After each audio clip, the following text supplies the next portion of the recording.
Honorable members,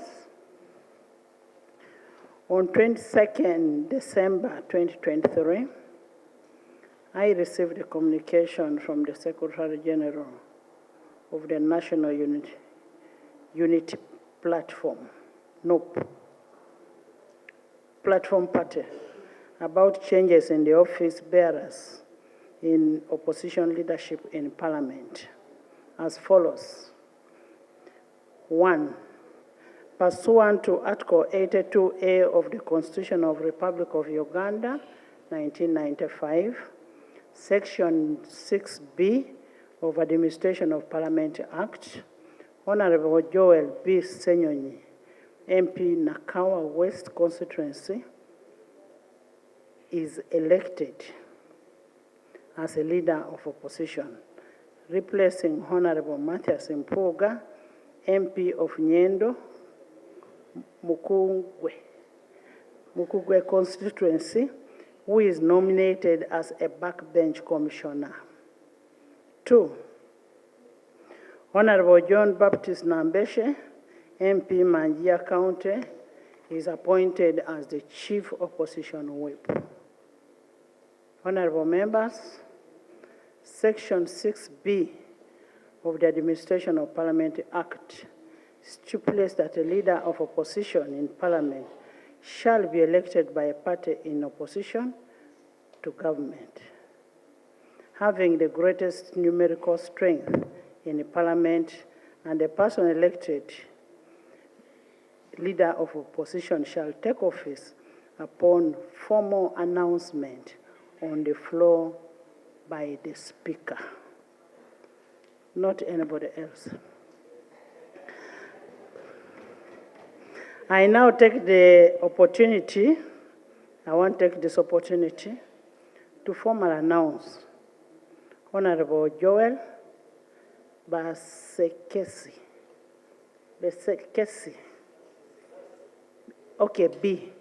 Ssenyonyi, as a leader of opposition in Parliament. Honorable Ssenyonyi, Joel, I want to congratulate you upon ascending to this position.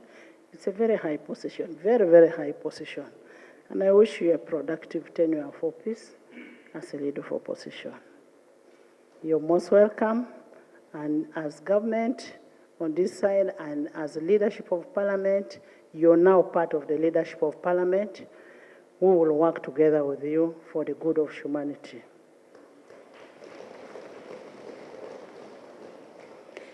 We are here to work for humanity, work for our people, and we promise we'll leave this country, we'll leave this Parliament better than the way we got. And this house is for intellectual debates, intellectual, not flexing muscles. As leader of opposition, I urge you to build works upon your predecessor, Honorable Mathias. Honorable Mathias, I want to thank you so much. I want to thank you.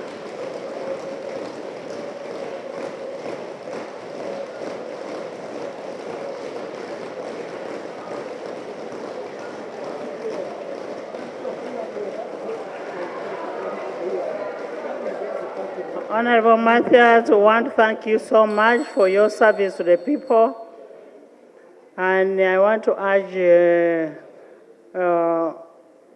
my son Joel that I'll refer you to Rule 14 and especially Rule 13.3, which requires that the leader of opposition to hold regular consultation with the Speaker.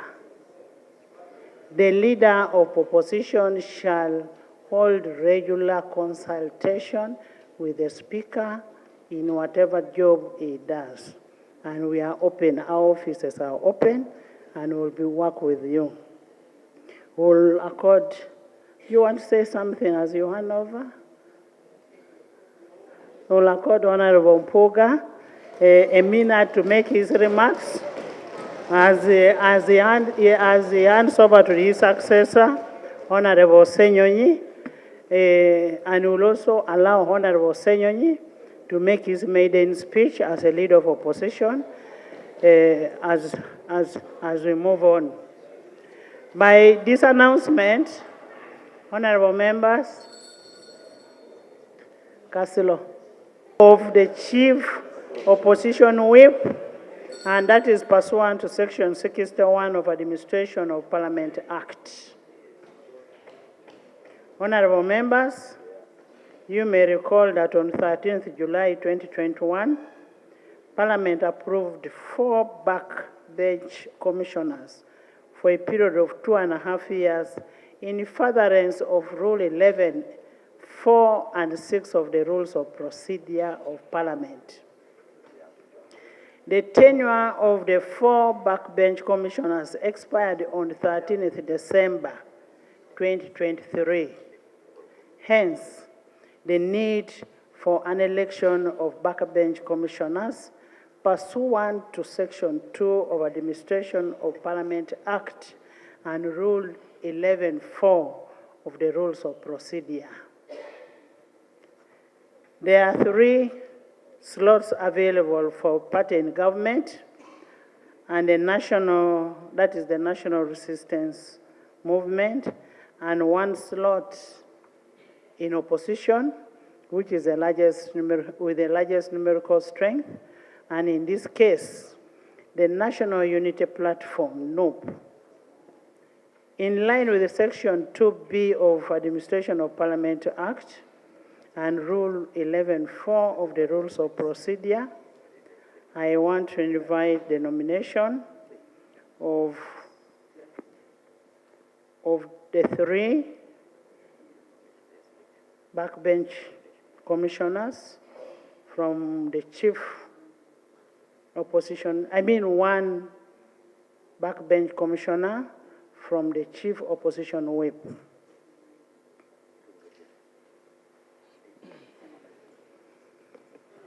Thank you, Right Honorable Speaker. Let me commence by congratulating you upon convening a very successful conference of speakers and presiding officers of the Commonwealth countries.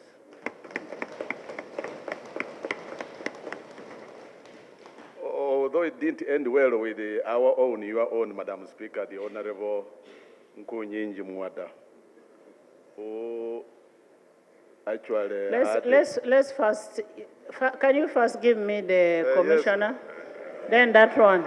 Yeah, because pass one to Section 2 of the Administration of Parliament Act, as amended, Madam Speaker. I hereby designate the Honorable Mathias Mpuuga, a member of National Unity Platform, as Parliamentary Commissioner from the opposition. I beg to designate, Madam Speaker. Thank you, thank you. Is that the only person you have?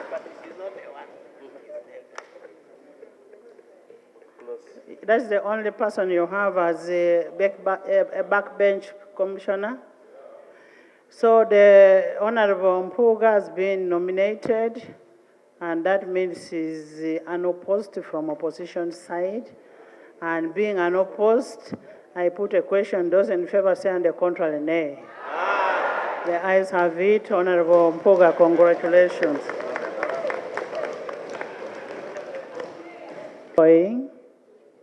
Leader of opposition in Parliament, say something, and then hand over.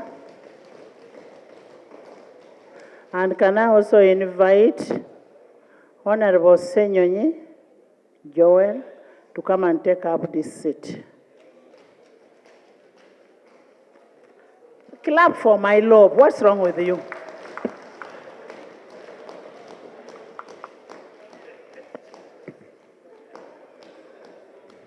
Much obliged, Right Honorable Speaker.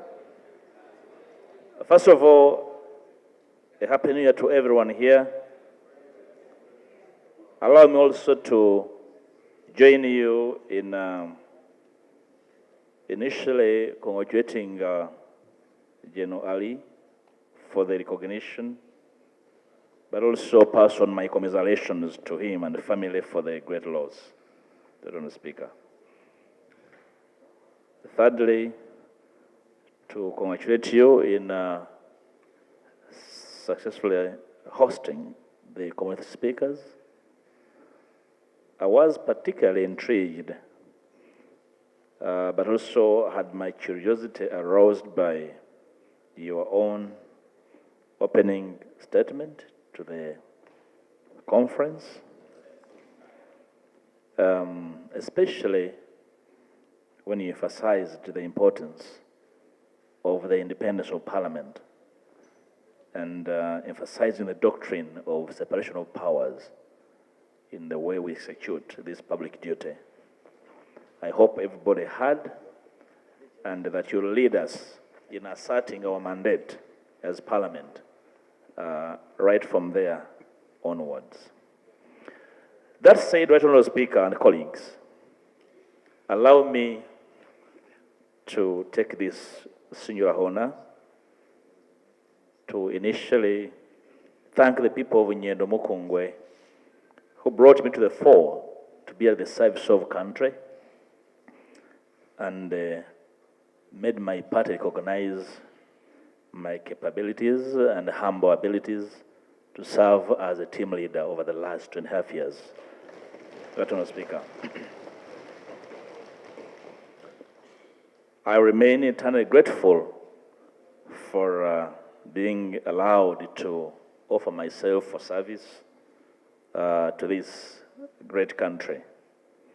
Right Honourable Speaker, I'd like also in the same breath to thank you and the Right Honourable Deputy Speaker for the immense cooperation we have had as leaders in this House to be able to steer the House this far with so many challenges, pitfalls, but with the gusto to carry on even when things look tough sometimes. That's the essence of leadership, Right Honourable Speaker. I thank you so much, and the Deputy Speaker in absence, for what we've been able to do as leaders in this House. Allow me to also thank immensely colleagues across from my side and across the aisle for according me space and the opportunity to speak to them, sometimes in a tough way. And I know that sometimes I've stepped on toes. But I never set out to be personal in any way. I've been at the service of the country. And if anybody felt personally offended, I take this occasion to apologize to whoever felt personally offended by my approach. But I always set out to do the best for the country. Right Honourable Speaker, I felt at this moment that probably you allowed me an extra minute to inform the House that I did not meet the Right Honourable Speaker in Parliament. We met way time back when she was still teaching at MUP'S. In fact, at one time, she was seconded by MUP'S to teach in my college. So you can easily say I had once signed her paycheck. So we are not meeting in the House as a speaker, probably for more than 18 years, as somebody had known. At one time, she was blue and we were in the trenches, and I know she has no apologies for formerly being a blue. And along the way, the sun shone upon her hand, she became yellowish, You see, that is the beauty of freedom of choice. And all of us, wherever we are and stand, must respect the choices people make. And when they make choices, those choices must be for the service of common good. That should be well understood in no uncertain terms. I respect the Right Honourable Speaker because she made her choice. And then see where she is. That was her choice, and I respect that choice. My only call to her is to use that choice to serve common good. Secondly, Right Honourable Speaker, with your indulgence, I neither met the Deputy Speaker here. You know, he was my student of politics. He was a young man, and I was a senior in the field. Him and others used to get my tutorage when he was still a blue, and we worked well. When he chose to cross the blue line and became a yellow, that was his choice as an adult. So we shared a lot then, and the two have my immense respect as leaders of the House. I am bringing this out to appeal to every one of us to understand that we occupy this public space for a purpose. And that purpose must not be for the sake of it, but to change the trajectory of this one country called home. And when we are members of parliament, then that space is even more distinct because the call for duty is beyond the ordinary. And we must be here and look at each other from both sides of the aisle as servants of the people. And at all times, we must invite common good to prevail. Honourable Speaker, I would like to appeal to the House to afford my successor the same support so that common good is served. The Honourable Joel Ssenyonyi, young as he is, but is very reasonable. And he deserves our support so that we continue the duty we have started, both as NUP, a very young party, but also as the opposition in our quest to see a better tomorrow for our children and for posterity, so that when history books are written, they will have space to say they met in the House, they were different, they opined differently, but they converged to the center to put forward common good. That should be act in the history of our work. Honourable Speaker, over the last few days, I've been reading a small book written by Hemin Sumini, titled "The Things You Can See Only When You Slow Down." Okay, it's a good title. The things you can see only when you slow down. Sometimes the train is so fast that you can mistake a tree for an animal, that you need to step on the pedal, the middle pedal, to see your direction and the trajectory of the nation. I want to invite every one of us to look for that copy and read it. So sometimes we need to slow down and understand better our surroundings. Maybe some of us are so fast, and therefore we lose sight of what matters. So we need to really look out for our surroundings and understand better where we need to go. To my young brother, Joel, I'll look for my copy of a book titled "How to Hug a Porcupine."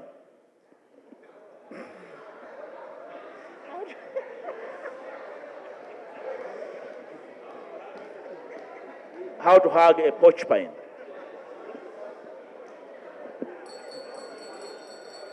It was edited by Dr. Debbie Ellis.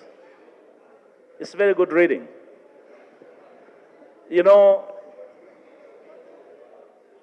you will get in your position. Honourable members, he did not say concubine. That's why you're laughing. I said not a porcupine. Porcupine.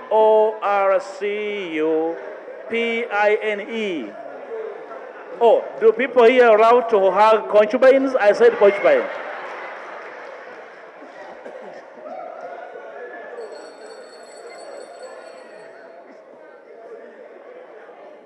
Thank you, Attorney Speaker, for correcting them. They were going to look for a title that does not exist. I was only passing on a humble message to my young brother and now leader on how to find space to hug porcupines. They are difficult people, but they are part of life. You cannot change a difficult person, but set boundaries. Communicate effectively that you understood. Don't take it personal. Take care of your good self. Focus on the positive. And be patient. Seek support. It's all over this place. Remember, you're not alone. And where you get space, celebrate your successes. President Speaker, finally, I'm indebted to the technical team we have worked with as the opposition in Parliament. It has technically backstopped us to work better. I hope my successor will take benefit of that too, so that humanity is served while we are in occupation of this humble but not eternal space. I thank you for God and my country. Thank you.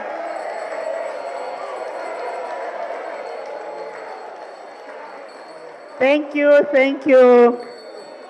Thank you so much, LOP.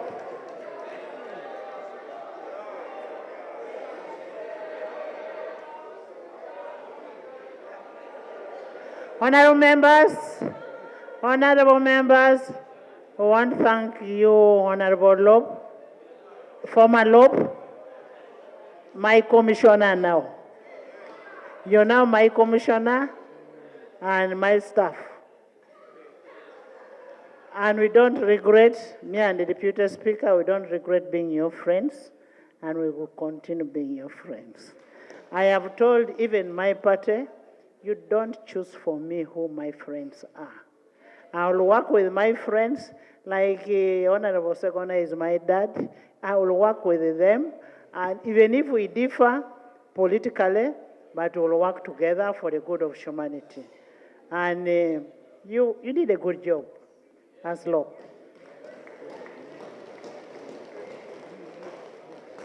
And this country will forever be indebted to you.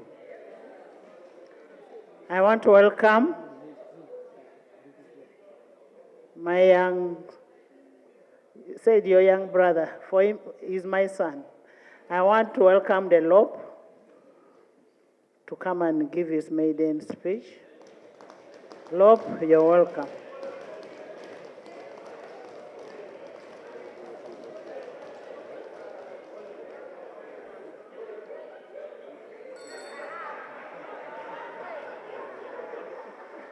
Thank you, Right Honorable Speaker and members. Allow me to say Happy New Year to us all. I want to take this opportunity, firstly, to salute the Right Honorable Mathias Mpuuga for his service and for his leadership. He's led us under difficult circumstances, but he managed to remain composed and to lead us through those very difficult times. And so I salute you, sir. I am lucky that we'll continue working together. So there's a lot that I'll be connecting with you and learning from you and the other colleagues for us to be able to do this work. Right Honorable Speaker and members, Rule 14.1 of our Rules of Procedure provides that the principal role of the Leader of the Opposition is to keep the government in check. By God's grace, I will execute that mandate effectively.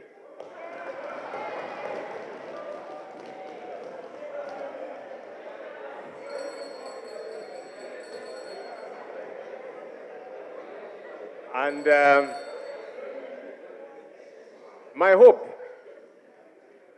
hope is that I will get support from this House, not just my colleagues on this side, but across to do this work. Because you see, keeping the government in check is to the benefit of all of us here and the people that we represent.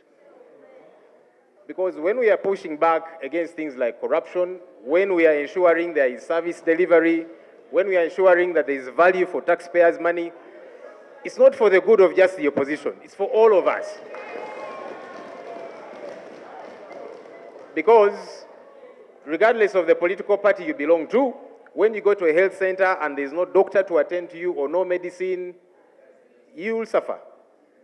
If you're driving on bad roads because either the money has been absquatulated or whatever the case might be, regardless of the political party you belong to, poor service delivery will affect you. So my hope is that I'll get the support of the entire House, indeed, in doing this work of keeping the government in check. And so I believe we shall be able to agree on a couple of things. In as far as keeping the government in check is concerned, I want to appeal that where we disagree, and indeed, we are going to have numerous opportunities to disagree. I hope that we can disagree respectfully and that there gets to be space to disagree and for divergent views. But otherwise, I look forward to working with everybody to serve the people of Uganda. I thank you, Right Honourable Speaker and members. Thank you. Honourable member, thank you so much. Honourable members, this morning we happen to have received reports from the Auditor General. And these reports belong to the leader of opposition, and which reports are going to be laid on table for scrutiny. When you hear the leader of opposition talking about that, there was an issue of value for money audit, which was being talked about. They are going to do scrutiny of the monies that we appropriate in this House. They should be able to do scrutiny of this money and give a feedback to this House. So don't misunderstand his government